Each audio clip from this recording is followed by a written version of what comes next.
এই যে আগে মনে ছিল না, পেঁয়াজ আর ডালটা একসাথে নিলাম, আর ডালের সাথে যেন মসুরের ডাল, ডালের পেঁয়াজও বানাবো বা পাকোড়া বানাবো। এই যে লবণ দিলাম,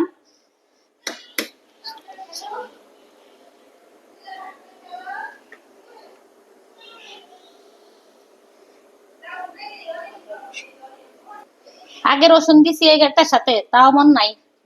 এই যে আদা দিলাম, এখন লবণ দিলাম, পেঁয়াজ দিলাম। আসসালামু আলাইকুম, আপনারা কেমন আছেন? ভালো আছেন? আমি আছি, আল্লাহর কাছে শুক্রিয়া, ভালোই আছি আলহামদুলিল্লাহ। এই হলুদের গুঁড়া দিলাম, মরিচের গুঁড়া দিলাম,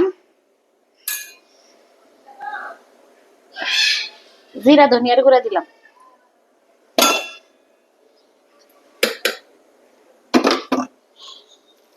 এখানে দিলাম একটু বেকিং পাউডার দিব।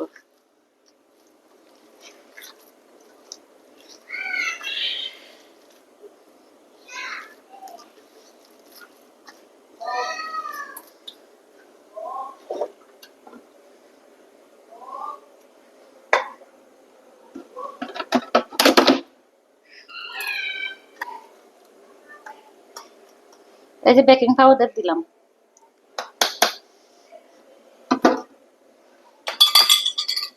আর কিছু দিব না, কোনো কিছু দিব না, ময়দা না, বেসনও না, কিছু না। লগে টগে টাটকা জিনিস বানাইলে তখন এগুলো কিছু লাগে না।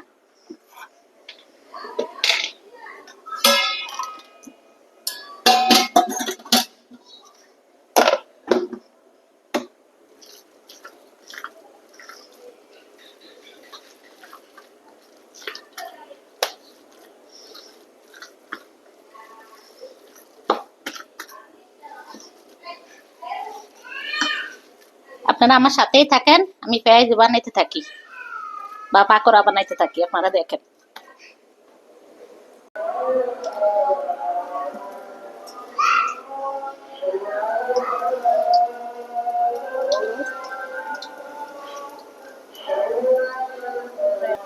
এখন এই যে মসুরের ডালের পাকোড়া বানাইতে আছি বা পেঁয়াজু, যা যেটা বলেন।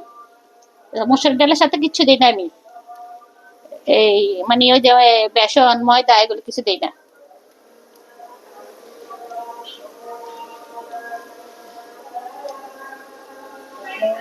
পেঁয়াজ দিছি, আদা রসুন, একটু বেকিং পাউডার,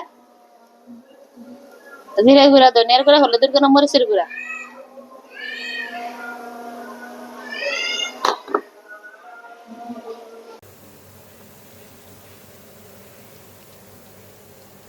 এই যে ভাজা কমপ্লিট হয়ে গেছে, এই যে এখন ভাজা শেষ করলাম। আর এগুলো এসে ফ্রেঞ্চ ফ্রাই বাচ্চাদের জন্য। ছোট দুইটা বাবু আছে, আমার বাবু আর নিস্তালা বাবির বাবু, বাবুদের জন্য করছি ফ্রেঞ্চ ফ্রাই। হইতে থাক। আর কেমন হইলো